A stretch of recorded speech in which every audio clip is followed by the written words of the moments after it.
Je suis mariée à Robert depuis 5 ans. C'est un homme bien, gentil, travailleur et fiable. Mais parfois, je me demande si être un homme bien suffit pour faire durer un mariage. Au fil des années, son travail exigeant l'a peu à peu absorbé. Les longues soirées passées au bureau, les voyages d'affaires incessants, et les conversations brèves, qui ressemblent plus à de simples échanges polis qu'à de vrais dialogues, sont devenus notre quotidien. C'est comme si j'étais devenue un élément du décor dans notre maison, toujours présente, mais invisible, ignorée, non appréciée. Cela n'a pas toujours été comme ça. Au début de notre mariage, Robert était attentionné, passionné, plein de vie. Mais aujourd'hui, l'étincelle s'est éteinte, laissant place à un mariage qui ressemble davantage à un partenariat silencieux. Je ne dirais pas que je suis malheureuse, mais je ne peux pas non plus dire que je me sens épanouie. Je vis dans cette maison, avec sa pelouse parfaite et ses pièces joliment décorées, comme une actrice dans une pièce dont le public aurait cessé de prêter attention. Et puis il y a Alex, le fils de Robert, issu de son premier mariage. Il a 22 ans, encore en train de chercher sa place dans le monde. Il a emménagé chez nous il y a 1 an, lorsqu'il a décidé de poursuivre ses études dans une université plus proche. Il est poli, respectueux, même si nous n'avons jamais été très proches. Mais ces derniers temps, j'ai remarqué de subtils changements dans sa manière d'interagir avec moi. Tout a commencé par des regards insistants, un peu trop longs. Il me faisait des compliments étrangement personnels. La façon dont je coiffais mes cheveux, le parfum que je portais, ou encore la manière dont j'avais su bien vieillir. Au début, j'ai pensé qu'il voulait simplement être gentil. Mais il y avait quelque chose dans son regard qui me laissait mal à l'aise. La semaine dernière, alors que je pliais du linge dans le salon, Alex est entré et s'est assis sur le canapé. Il a commencé à me poser des questions sur mon travail, mes passe-temps, et même sur ma vie avant de rencontrer son père. Son ton était détendu, mais son regard, lui, était intense, comme s'il essayait de percer des couches de moi que je ne voulais pas révéler. « Est-ce que tu te sens seule quand papa n'est pas là ?» a-t-il soudain demandé. La question m'a prise de court. J'y suis habituée, ai-je répondu, essayant de paraître nonchalante. Mais sa question m'est restée en tête longtemps après que la conversation a pris fin. Nos regards se croisèrent. Et pendant un instant, aucun de nous ne bougea. Je suis désolée, balbutia-t-il en détournant les yeux. Mais pas avant que je ne voie ses prunelles descendre vers moi, juste une seconde. Mon visage s'embrasa alors que je reculais dans la pièce, refermant la porte derrière moi, le cœur battant à tout rompre. À l'intérieur, je m'adossai contre la porte, essayant de reprendre mon souffle. Qu'est-ce qui se passait? Pourquoi son regard avait-il autant persisté? Et pourquoi cela me laissait-il avec un sentiment que je n'arrivais pas à nommer?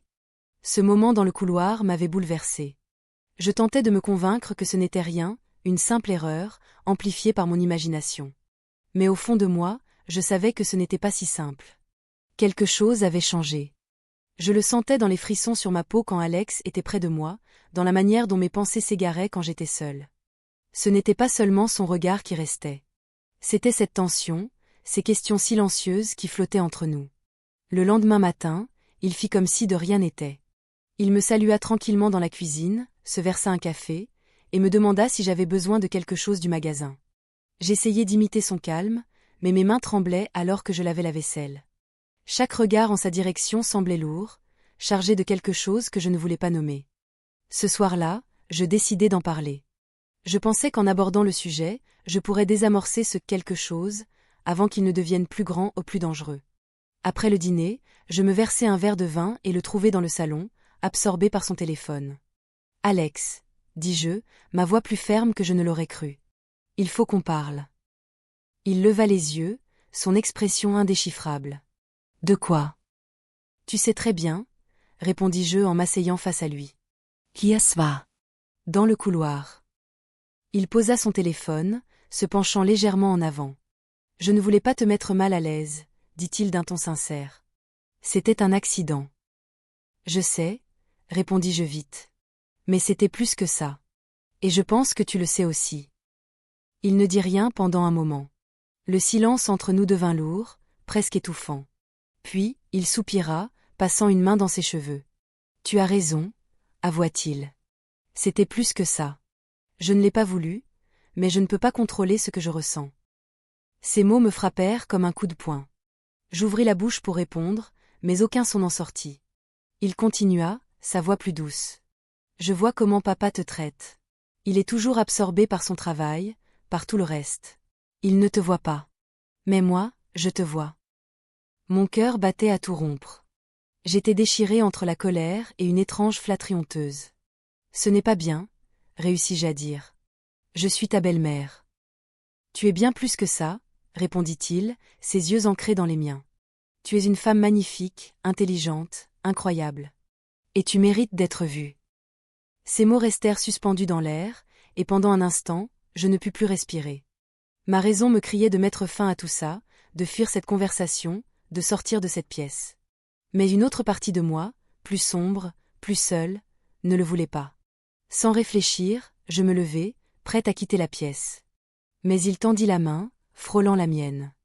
Ce contact provoqua une décharge en moi, et je restai figée. « S'il te plaît, murmura-t-il. Ne pars pas. » J'aurais dû me retirer. J'aurais dû m'en aller et mettre un terme à cette folie. Mais je restai. Sa main se referma sur la mienne. Et avant que je ne m'en rende compte, il s'était levé aussi. Son visage n'était qu'à quelques centimètres du mien. Les moments suivants défilèrent dans un flou. Ses lèvres. Son toucher. L'intensité de tout cela. Je ne résistais pas. Je ne pouvais pas. La soledad. Le manque. Les années à être invisible. Tout s'écrasa d'un coup. Et dans cet instant-là, je me laissai être vue. Je suis ta belle-mère. Ce qui s'est passé était mal, et ça ne peut plus jamais se reproduire. Il ne répondit pas tout de suite, et le silence entre nous devint lourd, presque étouffant.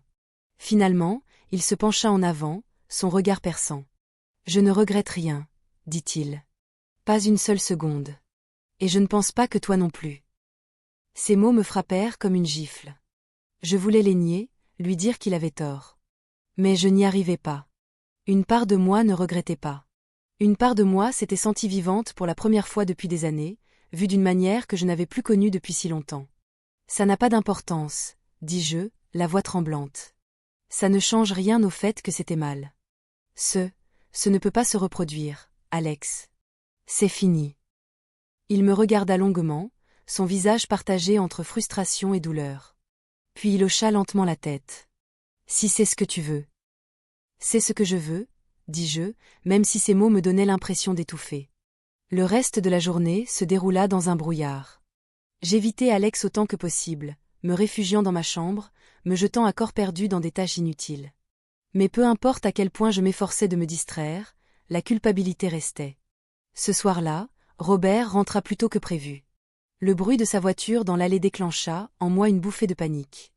Je me forçai à sourire et allai l'accueillir à la porte, le cœur battant à tout rompre. « Ton voyage s'est bien passé ?» demandai-je, d'un ton bien trop enjoué. « Épuisant, » répondit-il en m'embrassant sur la joue. « Mais je suis content d'être rentré. » Alors qu'il parlait de son travail et de ses déplacements, je hochais la tête, je souriais, mais mon esprit était ailleurs. Chaque mot semblait faux, chaque sourire forcé. Je ne pouvais pas me défaire de cette impression, celle qu'il savait. Qu'il voyait à travers moi. Quand nous sommes allés nous coucher ce soir-là, je suis restée éveillée longtemps après qu'il se soit endormi. La culpabilité et la honte m'écrasaient, m'étouffaient. J'avais fait une erreur. Une erreur que je ne pouvais pas effacer. Et maintenant, je devais vivre avec. La maison était de nouveau silencieuse. Mais ce n'était plus le silence réconfortant que j'avais connu autrefois. C'était un silence lourd, oppressant, chargé du poids d'un secret. Un secret qui, je le savais, me hanterait pour le reste de ma vie.